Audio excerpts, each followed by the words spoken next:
In 1870, there was a special legislation for a new asylum in the state of California, because the existing asylum, which was in Stockton at that time, had reached capacity. So at the time, the governor of California was H.H. Haight, as in Haight Ashbury. He appointed Dr. Edmund T. St. Wilkins as the head one-person feasibility study committee. And then the gentleman on the left, Chancellor Hartson, he was quite a mover and shaker in his day. And with his network politically, Napa was selected. This is something we can all laugh at now. Another reason why they wanted to locate a hospital here, or at the time the asylum, as it was called. It was the reasonable land prices. I look at that now going, oh, I don't know. But anyway, I mean, that's prime land. It could go for quite a bit now. And then the construction began in, it was a 500-bed hospital at the time. And it was begun in 1873. And this is what you call the castle, which I'll get to in a moment. The Building Fund Committee, which was of 3 people, they were all Napans. There was Hartson, who was an attorney, and he was a politician, as I mentioned. James Goodman, who was a banker, and Robert Sterling. He was a Napa County official and businessman. And if anyone is interested as to where he might have lived, his home is surviving, as is the Goodman home. But most people don't know how important Robert Sterling was to the community. His house is on, I've got to think about Franklin Street, between 2nd and 3rd. It sits on a rise, and it's a neighbor to the Uptown Theater. Actually, it's right across the street from the parking lot of the former Franklin Station Post Office. Okay, to give you an idea. It's a beautiful home. It's now a commercial space. Anyway, those are the 3 men that were responsible for the finances of the building. It was dedicated December 24th, 1874, it being the state hospital. And if I go back and forth between using asylum and state hospital, is because originally it was the asylum. And in the day, asylum meant it was a sanctuary, not a loony bin, if you will. That's what most people came to think of the word asylum. But it was to give people a refuge from the outside world and what was troubling these individuals, to give them a chance to hopefully rehabilitate and return to society. That was the hope of the medical society at that time. Anyway, the building was described as being Gothic in style. There were 7 towers. And you can't see all of them quite from this image, but I'm going to I want you to kind of remember this shot, the center tower in particular, all right? And I will tell you more about that in a few minutes, but just try to keep that image in your mind. All right, there were 12 different wards within the state hospital. And there was your dining halls, there was more than one, kitchen, offices, for the doctors and the administrators, apartments for those that were living there that were professionals, such as the doctors, the attendants that stayed the night, and there was an amusement hall, a library, and so on and so forth. There was also a cog railroad in the basement. You have to look at the size of that building, and that's not the full shot. In order to move things like the linens and also food, the meals, they had to have a rapid transit, if you will, of getting things from one side to the other. So they had a cog railroad. And cog is the fact that it uses pegs to propel the engine forward, or the train forward, to simplify it. And there were 2 wings of the building, and the genders were separated by quarters, by wings. And there was also a clock within the tower, the central tower. And if you look towards the upper spire of the center tower, you can kind of see where the clock was located. It did stop running after the 1906 earthquake. All right. It was completed in 1875, and it cost $1.5 million to construct. And it ended up costing more by the end of this.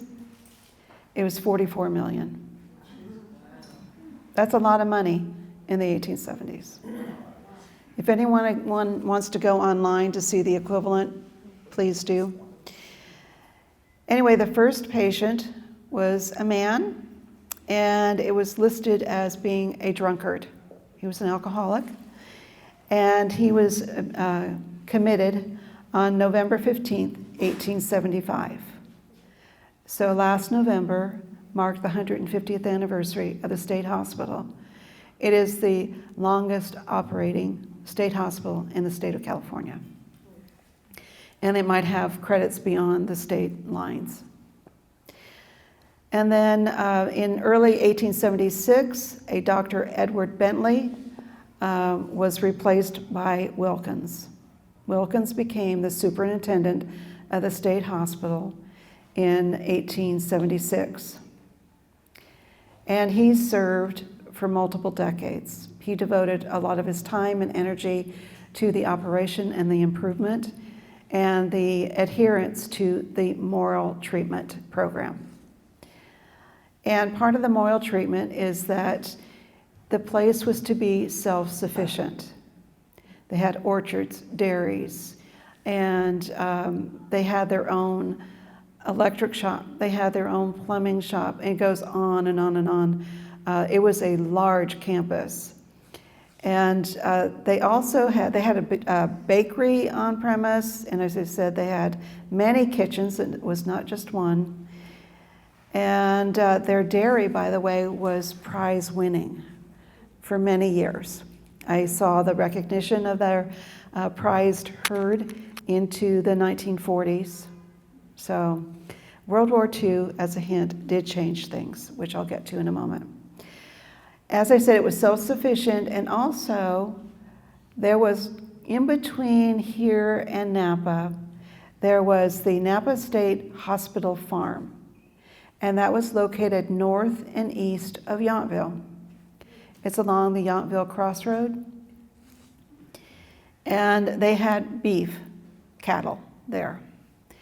And they were raised for meat, obviously, for the asylum, the Veterans Home, which is also a state facility, and San Quentin. So all the cattle that was raised there fed all the various individuals, workers, and inmates, patients, that sort of thing at these facilities, or residents. The moral treatment was an occupational therapy program. They participated, they being the patients, in operations of the asylum, such as housekeeping, working in the dairy, working in the orchard. It was a firm belief of this program that it was to your benefit to be outside, to have an activity, to have a purpose or sense of purpose, to enjoy, as I said, the out of doors. And because of that, the state hospital grounds had beautiful gardens at one time, because that was very important to people having a sense of connection to the earth and a beautiful environment, a peaceful environment. And also the fresh air, that sort of thing too, being outside. Okay. Pardon the ruffling of papers here. The program was heralded throughout the state, in fact, throughout the United States. And there were many visitors from other medical facilities, wanting to see what was going on and why it was so productive, why it was so successful. So Wilkins had a lot to be proud of. Within 3 years of its opening, it had reached capacity, and that would be in 1880. They had 808 patients. Yeah, it was a 500-room hospital. So they converted the attic to housing, and that cost $38,000. You could advance the slide. Sorry. This gives you an idea of the size of the hospital, and also some of the grounds. You can see in the foreground some of the baby orchards at that point, that would eventually feed everyone there at the hospital. Anyway, by July 1881, almost 3,000 people had been treated there. And it was 2,955 in total that had been treated. And 1,400 had already been mainstreamed. So they were returned to society, and that was the whole purpose. It was not to keep them institutionalized. But there were some that's what they needed. In 1895, there were 166 employees. By 1900, there was a staff of 200. And their payroll was $24,000. That's a lot of money in 1900. Yes. And in 1920s, things changed. There was the Department of Institutions versus the other one was before the asylum. That's what it was called. They had a new philosophy. They changed the name from Napa State Asylum to Napa State Hospital in 1924. And also in that year, many of you are familiar with the name Imola. It is credited to a railroad employee who said that it reminded him, it being the state hospital, of his hometown of Imola in Italy, and of the communal palace that was in his hometown. And Imola in Italy is located about 21 miles southeast of Bologna, for those of you that know Italy. Anyway, it was, as I said, it was a communal palace in his hometown. And the change of philosophy is that it began to shift from the moral treatment, which was now considered almost like indenture, where they said that was not right to make people work. And so they were being left in their cells or rooms, and then they started having other programs. And here's another one. This is its garden. And I'm not sure, there's a person of prominence standing in that frame right next to a buggy. Since it's horse and buggy, it's probably around 1890. It is probably the superintendent of the hospital. So, but that's not Wilkins. He had a very prominent beard that you could see. So it might have been the like the head doctor, chief of staff. Anyway, next frame, please. And these are the homes that the physicians lived in. And they still stand, most of them, many of them are in disrepair, but it is office space. And for those of you that know some of our local architects, these were designed by Luther Turton. Luther Turton, Turton. He designed, I could spend over an hour talking about the buildings that he designed, but anyway, many of them. And then, another frame, I'm a little behind in my pictures here.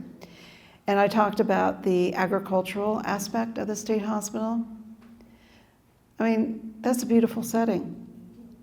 That would be so peaceful to a troubled mind, I would think. Okay, next frame.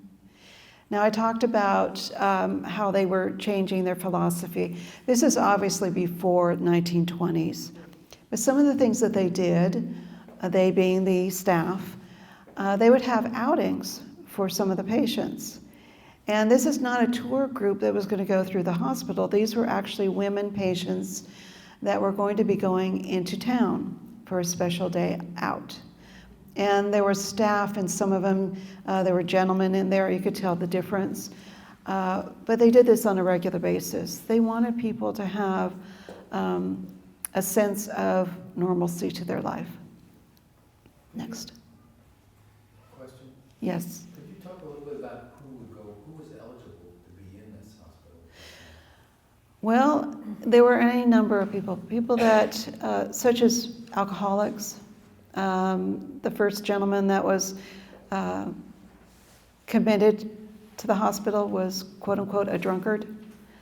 Usually these individuals were committed by, during criminal cases or hearings, and it would be someone that no longer could function for whatever reason. Sometimes hospitals had family members committed because, and I'll share a story with you in a few minutes, they would have a family member that caused them embarrassment, and so they would have them committed. It would be an in-chambers commitment hearing. And there were usually families of means that would have that done. And oftentimes it was women who were committed in that way. And because this particular woman might have had an outburst, and that was embarrassing to the family. Or she got involved with someone, and they wanted to break up that relationship, so they had her committed. Any number of reasons. It's very sad, actually. And some, they would be considered criminally insane, so they were put in a special ward. You know, it was either through criminal cases or through medical judgment. Does that answer your question? Yeah, it starts. Yeah. Of sorts. I mean, each one of these facets I could talk about for an hour, and actually someone who is a specialist in mental health could address these issues more accurately. I don't profess to be a medical professional. Yes. It's broader than mental health. It's more than mental health. Yeah, yes, yeah, yes. I'll just say that if you go into the museum after the talk, one of the first graphic standing posters has a reproduction of reasons for admittance to the Yes, asylum. yes. There are a number of them, but it doesn't address some of the real underlying reasons. Mhm. You know, probably not. I shouldn't say that. I haven't seen it. But it was usually someone wanted to get rid of someone. There were family members, sometimes young wives that wanted access to their rich husband's money. They had them committed. And if anyone's familiar with the movie Gaslighting or Gaslight, that's some of the ways that they did it. Anyway, oftentimes it comes down to dollars and cents. Anyway, let's see, where was I? Anyway, July 1881, as I said, there was the treatment, about 3,000 people, and about half of those were mainstreamed.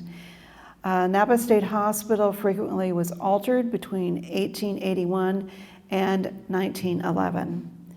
I went over the staff. Anyway, these are some of the occupational therapy programs. Based on the attire these women were, their clothing, I would say it was probably 1890s to early 1900s, maybe 1910. But these were some of the activities that they had. They were craft, but they were sold. And then that money was held in that patient's name.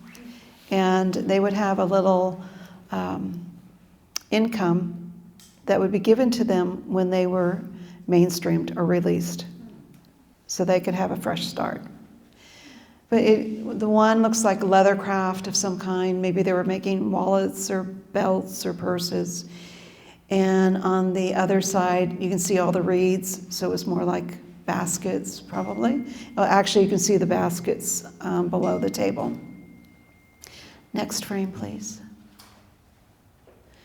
And also, as it says, healthy body, healthy mind. That was a philosophy that was held throughout society in the late 1900s, or 1800s, excuse me. And they had physical exercise classes. This would be like calisthenics, and this would be the gymnasium. And also, this was the amusement hall sometimes, and they would have entertainment, such as bands that would come in, and they would have dances. And the mainstream community was invited to those dances. And mainstream drama clubs and theatrical groups were invited to perform. And the entire community, on both sides of the gate, if you will, went to this place and enjoyed the entertainment. There were a lot of bands that came through, not only, and also vaudevillian groups, that would stop at the state hospital to perform in front of the patients, the residents of the community. And then they would go on to the opera houses and, on and on. So it was well-rounded. You might consider it holistic as far as the treatment. But as I said, there was a change in philosophy starting around 1924. But is there a question? No, okay. In World War II, because it was a governmental facility, it was all part of the war effort. So there started to be a change on the campus. There was a new ward built on the state hospital grounds for those that had what is now known as PTSD, which they didn't have that name at that time or that acronym. But for those soldiers that had been injured, traumatized, whatever it was, they were sent to Napa State Hospital to receive treatment. That was also the case with World War I. I saw notations of a special ward for soldiers from World War I that also received mental health treatment because of their experiences during combat. And they started seeing, as I said, that all these occupational therapy and working on the grounds was considered inhumane. And so there was a shift away from working on the grounds, being self-sufficient, to being an institution. Okay. And now this is a photo from the 1940s. If you see these big circles, the circles are the cutouts of the patients' faces to protect their privacy. But it's the beauty parlor. And, getting a new do and getting cleaned up and having a little bit of fuss, if you will, does a lot to lift one's spirits. So that was maintained even during the war era. I'm not sure if they have a beauty parlor on grounds anymore. I didn't check.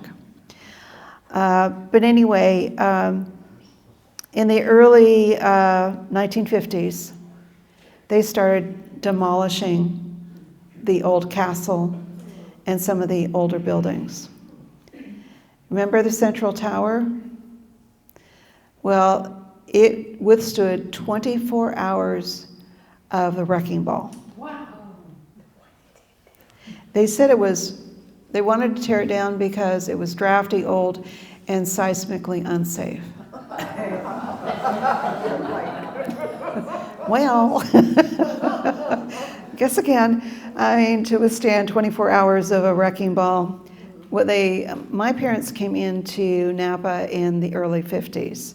It was still standing, and It took dynamite to bring that thing down. So that's how well built it was.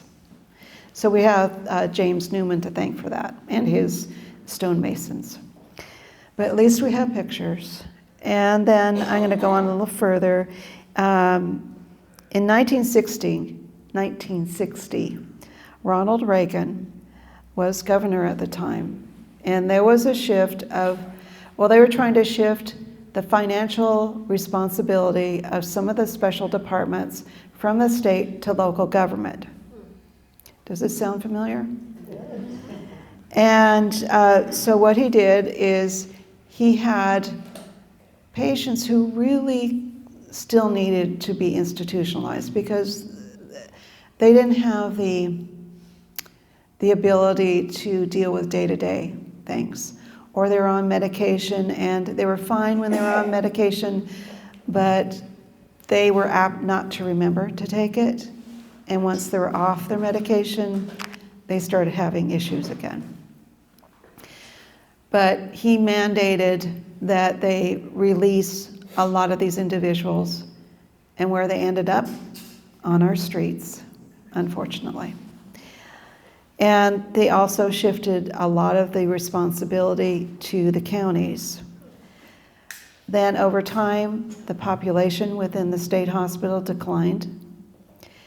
And in the 1990s in particular, it changed from a place where people had sanctuary for whatever ailed them psychologically, mentally, emotionally.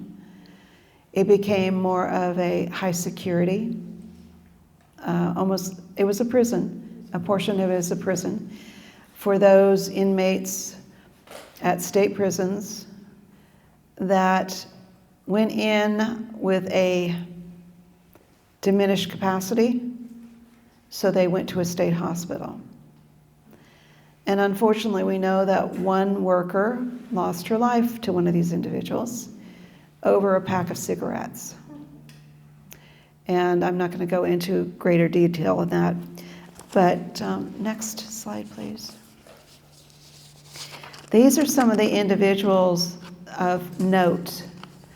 I'm going to leave that one there for a moment. I was asked, why were some of these people committed? There was one gentleman, this is in April 26, 1889, the Register reported this, and Abram Van Aken, who was a farmer in Browns Valley. He was originally from Pennsylvania. He was 42 years old, a father of 3, the youngest being 22 months old. And this is a quote, gradually losing mind for 4 years, and the rest of the quote, totally unlike his former self. Unable to carry out daily activities. In fact, he became a danger to himself. He developed the habit of carrying matches with him. And he lit his bed on fire twice. So he was committed because obviously he had some issues. And that was through a court case. And then there was another story. And actually, is this, maybe I misdid this, I don't know. Well, I'll start with this particular young lady and then we'll see. And the hunt slide is after this. Okay, all right. I have my notes backwards. Oh, well. Happens to the best of us. This young woman, this mugshot was taken when she was 16 years old. And this is during the jazz era. She wanted to go to a jazz club. And she lived in San Francisco with her mother, father, and older brother. Her mother said, no, you cannot go. She had a fit. She went into her brother's room, pulled out his pistol, went into her mother's room. While her mother was bending over tying her shoes, she shot and killed her mother. And so she was taken, in custody, the mugshot taken, and jazz insanity was the plea. because she had become so obsessed with jazz that she lost her mind, basically. She no longer had the ability to reason. They did say almost instantly she had remorse. And her father actually paid for her defense. And so she was tried in San Francisco. So what's the connection to Napa? She had many outbursts in court, and she would fire her counsel, her attorneys. You should stand up and start screaming at them, that sort of thing. And the judge said, okay, you need a little time out, and sent her to Napa State Hospital. And they said, they being the local newspapers, that she was very despondent. She needed help walking, and she was a physical ruin of her former self. You remember, she was 16 years old. Anyway, she was evaluated, and the doctor said she needs more time. And so she stayed at Napa State Hospital for 3 months. Then she went back to court. She was tried and convicted. She was sent to the women's section of San Quentin. She was released. She made parole before her term was up. Then she got in trouble again, and she didn't want to go back to prison, so she tried to commit suicide. And she ended up at Napa State Hospital again for some time. And then everything was settled out of court. And eventually she did regain her reason, if you will. She met a man whom she fell in love with, and they married and had 2 children. And her name was Dorothy Ellingson. You can't see her last name. And as I said, she eventually married and had a family and lived a normal life. So you never know about the cases that, the reasons why people were committed. And to judge her, it could very well be she was so obsessed with jazz that she had no reason, and she was 16 years old. Not everybody thinks reasonably when you're a teenager, to be perfectly honest. Next frame. Or at any age, for that matter. This case is really interesting. This is Edna Hent. And I actually ran across both of these stories, Dorothy and Edna, accidentally while I was just going through the newspapers and the microfilm, or now the digital reel. And Edna was a woman that was probably about 50 years old. I don't know her exact age. But her daughter had gotten into a little bit of a scandal. Her daughter was an adult, and the daughter got involved with a cheerleader, a male cheerleader at Berkeley. And because he was not of the same social status as the daughter, and the fact that she eloped upset the family a great deal, and they were really, belittling her, that sort of thing. And at one point, Edna had an outburst, saying, basically, stop attacking my daughter. She's in love. And the family didn't like the fact that she had an outburst, so they took her before a judge in the judge's chambers, and he found her mentally incompetent and had her committed to Napa State Hospital. And the daughter fought it all the time, saying, my mother is competent. She doesn't belong at the state hospital. And she felt very guilty because it was her. She felt it was her fault that her mother was committed to the state hospital. And at that time, Edna was in a cottage It was a 4-bedroom cottage, and she had a room to herself. Anyway, the daughter would visit Edna on a regular basis, and they came up with a plan. On one dark night, not a stormy night, but a dark night, the daughter snuck onto the grounds by car and concealed her car not too far from the cottage. And with a set of skeleton keys, she was able to get into the cottage.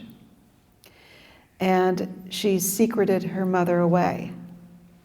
All the windows of these cottages were locked from the outside. And the only way you could get into the cottages, and the individual rooms were also locked, was with the keys. But they made, you know how you see this in old movies, where you want to fool someone because you're going to go out for the night and you use your pillows and blankets to make it look like you? Well, they were successful because they were able to get away. They almost got caught by another woman who was in that cottage saying, "Where are you going? Can I go with you?" And the daughter said, "Oh, my mother's really ill. I need to take her to the doctor." And they scurried away and disappeared into the dark. And then the law enforcement knew it was the daughter. They brought her in for questioning, and they grilled her for hours. It was 24 hours. She didn't break. And the newspaper, it was the Napa Daily Journal, said that they predicted arrests were going to be made. None were ever made because they didn't have enough evidence against the daughter, and the mother disappeared. Through some preliminary searches, you have to remember at that time it was much easier to disappear and reinvent yourself. She ended up in the Midwest and lived a very quiet, happy life. So that's the story of the mysterious disappearance of Edna Hent. Okay, another story. Go ahead. Now, this is just a placekeeper as far as the dog is concerned. But I ran across this story once again in the local newspapers, and there was, they said there was a mysterious guest on the grounds of the Napa State Hospital, and who was enjoying the fountain, the main fountain that was on the grounds. Well, it came to be that this dog's name was Jack, and he was the mascot of a ship that was ported at Mare Island that was undergoing repairs. And somehow the dog got away from the crew of the ship and somehow ended up at the state hospital. But everybody loved having Jack on the grounds until the sentries came and picked him up, and it was a happy reunion between Jack and his crew. But you never know who might be committed to the state hospital, even temporarily. And along those lines, there's one more story. Taken for a nut. And there was one gentleman who is a local family that last name you might recognize, Cavanero. And his first name was Henry, but he had the nickname of Punch. Why he had that, I don't know. But he worked for the Napa Police Department. He was one of the first motorcycle policemen there.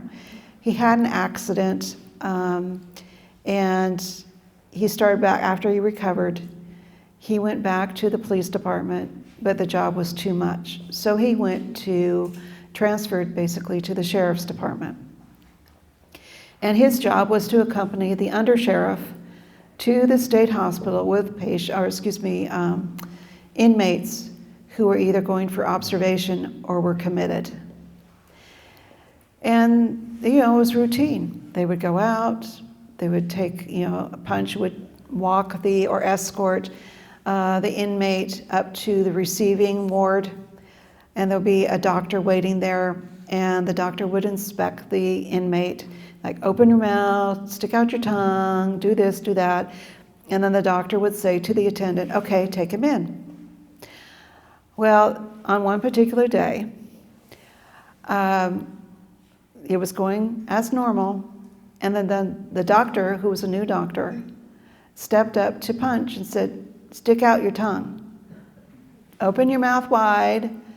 And Punch was dumbfounded. He didn't know what to say or do, and doing the basic, inspection of him. And then the doctor turned to the attendant, okay, take him. And then the undersheriff, he was fighting a laugh the whole time. He said, no, he's my deputy, don't take him. So all the way back to the sheriff's office, I'm sure there was quite a discussion. And then when they got to the sheriff's department, the story goes, according to the article, he was ribbed for a very long time, and the phrase was, yeah, right, you were taken for a nut. So those are some of the stories. There were accidental commitments, by the way.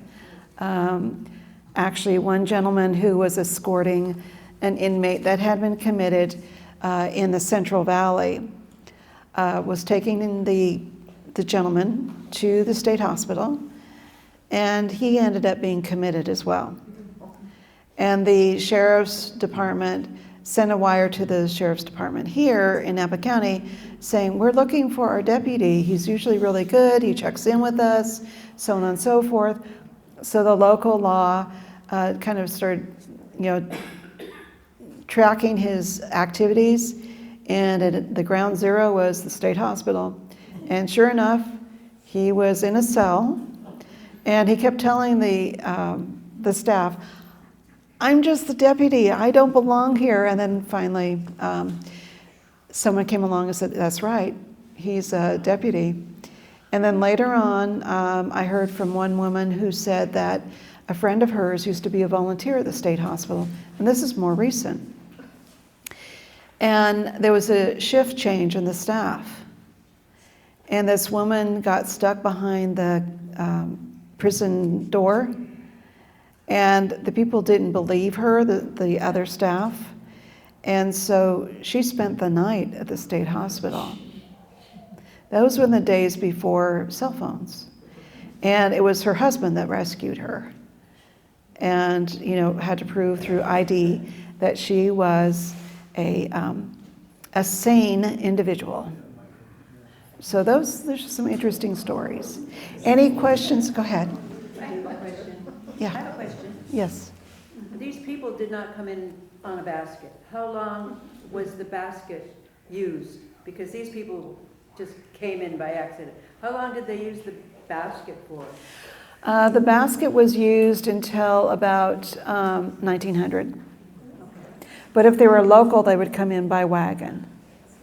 Or if they were from a distance, such as the Central Valley or whatever, they'd come in by wagon. So I imagine once you get in the basket, you're pretty much part of the hospital. Yes, exactly.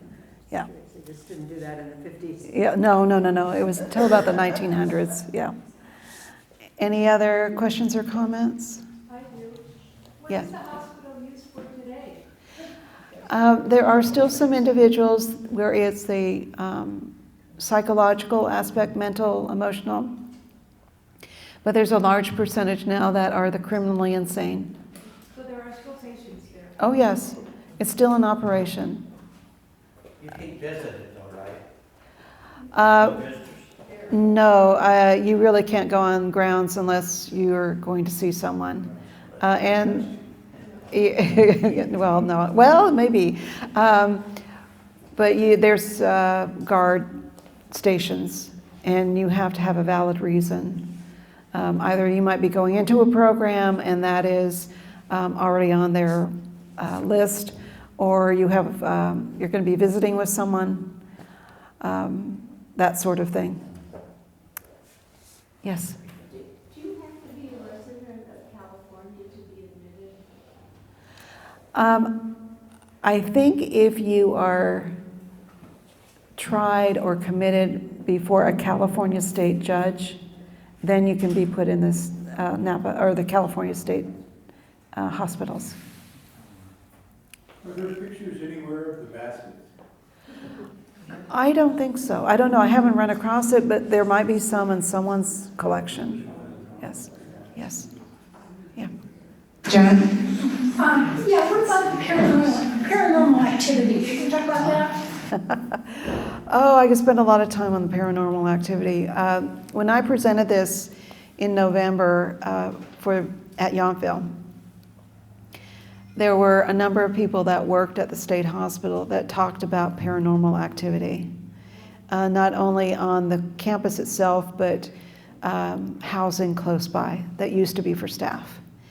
And some of the images that they have are very clear. You can tell that it is an individual. One that's in a former housing for staff, you could tell was a nurse. And she comes and checks on everyone in the rooms. And as far as on the campus itself, the cemetery is full of paranormal activity. There's a lot of, it would take a long time to itemize it. Some of them are voices, some of them are energetic lights, some are actually human form. There's one that's very, in my opinion, profound. It's a young woman holding her child, and then you see a pair of hands taking the child away from her, and she falling to her knees, and then she disappears into her grave. So, yeah. So there are a lot of sad stories that were there, yeah. Is there any kind of organized, like they come out on like the first Friday of the month? Is there any kind of like organization around this, to follow the activity? It is as random as any other activity. And it's not specific to Halloween season.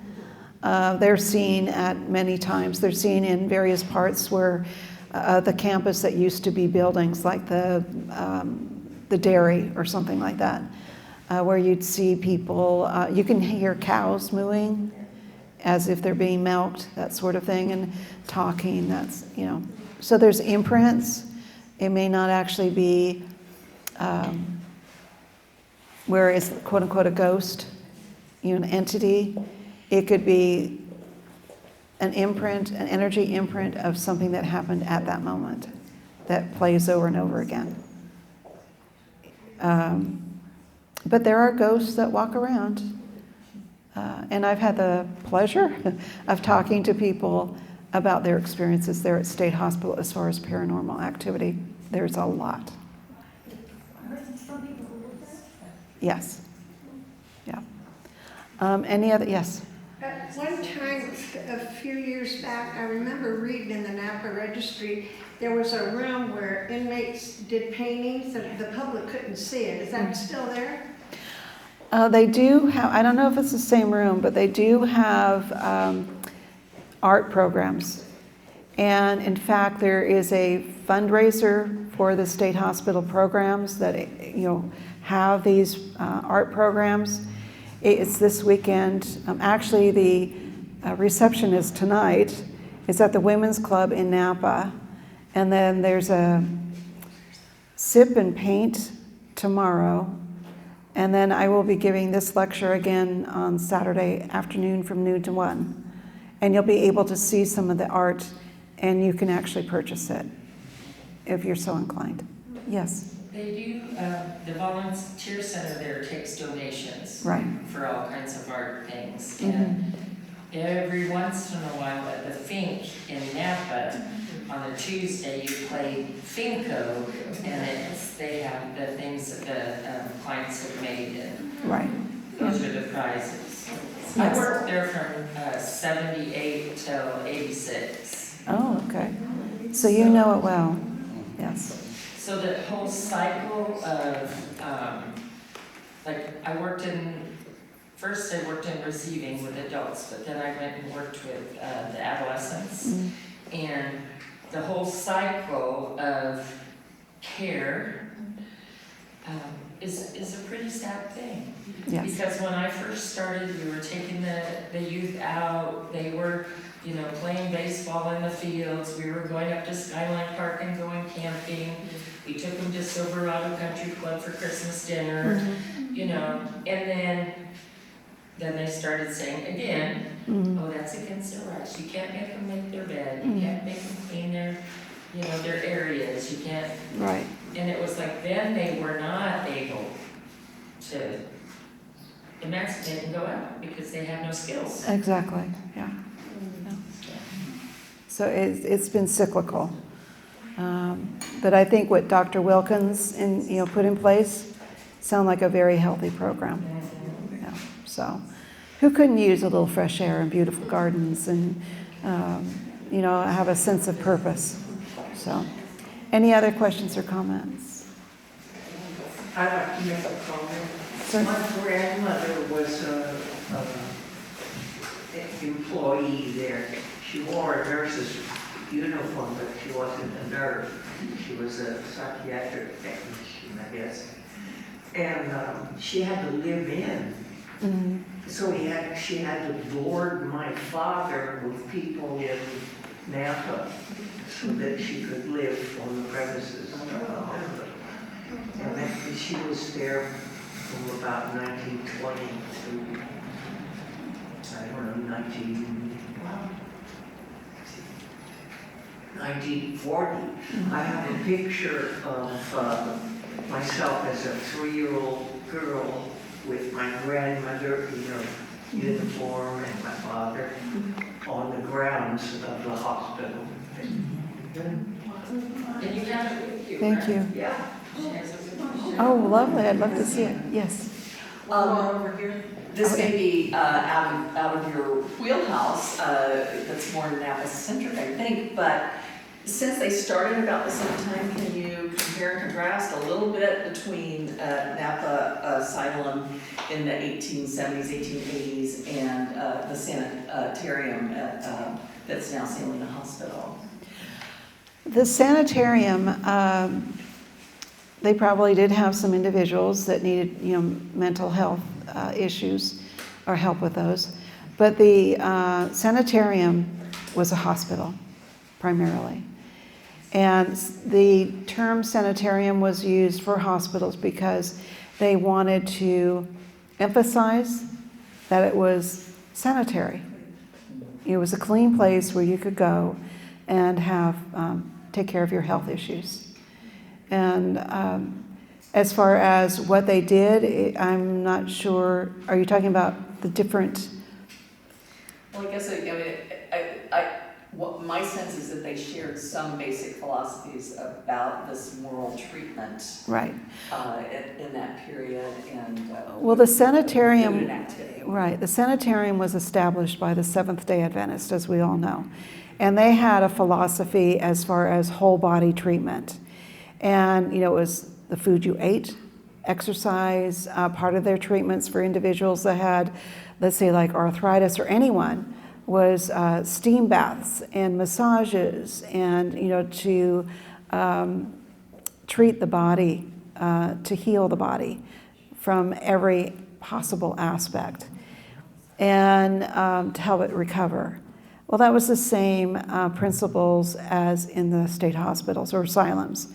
It was treating the whole person. It was holistic. So that was the philosophy of the time. Then it was, quote unquote, outdated. It's all, medical equipment and sterile and, that sort of thing.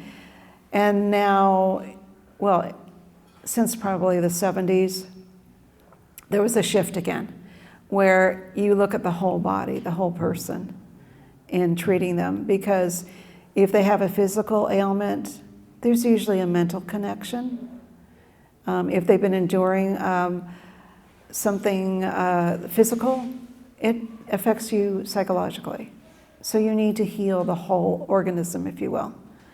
So that was a common belief, that it is the whole body, the whole person. I shouldn't say the whole body, but the whole organism, if you will. So that was the commonality between the sanitarium, which is now the hospital, and the asylum, which is also now a hospital, but they treat different parts of the body, the human, their focus, yes.